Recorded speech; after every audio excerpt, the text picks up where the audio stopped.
Je m'appelle Olivier Klein, je suis professeur de psychologie sociale ici à l'ULB. Bonjour Olivier, donc Emmanuel Sotsky, je suis professeur de droit public et de droit comparé aussi à l'ULB.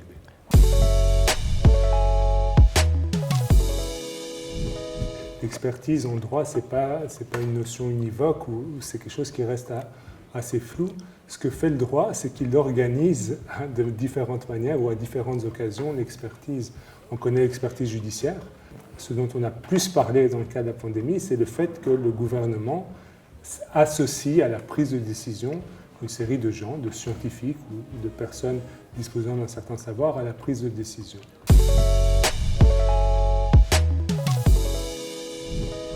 La confiance que les gens ont dans les experts, en moyenne, dans les sondages sur l'ensemble de la population, est assez élevée. Maintenant, on voit une sous-catégorie de la population qu'on qualifie parfois de complotistes, mais qui sont des gens qui en fait n'ont pas vraiment confiance dans les élites, qui se sentent parfois un peu exclus ou pas écoutés ou pas reconnus. Et dans cette sous-population qui n'est pas négligeable, le fait d'être attaché à une institution, ça vous discrédite immédiatement. Donc on a par exemple fait une étude là-dessus qui montre que si on présente exactement le même discours provenant soit d'un historien qui est un blogueur, soit d'un historien qui appartient à l'université, eh bien les gens qui sont très complotistes, qui ont une mentalité, je dirais, plus conspirationniste, et j'ose dire, on peut mesurer ça avec une échelle, eh bien, ils ont beaucoup moins confiance dans l'expert qui est attaché à une institution.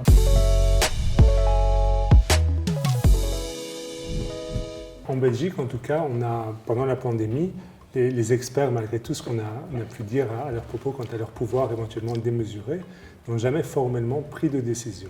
À aucun moment, ni le Parlement, ni le gouvernement n'ont décidé de donner un pouvoir de décision aux experts. C'est toujours le monde politique qui a pris des décisions, qui a adopté lui-même les mesures sanitaires. Mais évidemment, il l'a fait sur la base, il devait le faire sur la base d'avis d'experts. Le gouvernement, par exemple, décide de fermer les restaurants. Il limite les libertés et les droits des individus. Il ne peut le faire que pour de bonnes raisons. Ici, l'objectif, c'était lutter contre la pandémie, éviter les morts et les contaminations. Mais s'il le fait aussi en utilisant des moyens qui sont appropriés pour atteindre cet objectif. Or, comment établir cela? Le gouvernement ne peut l'établir que sur la base de données scientifiques et d'études.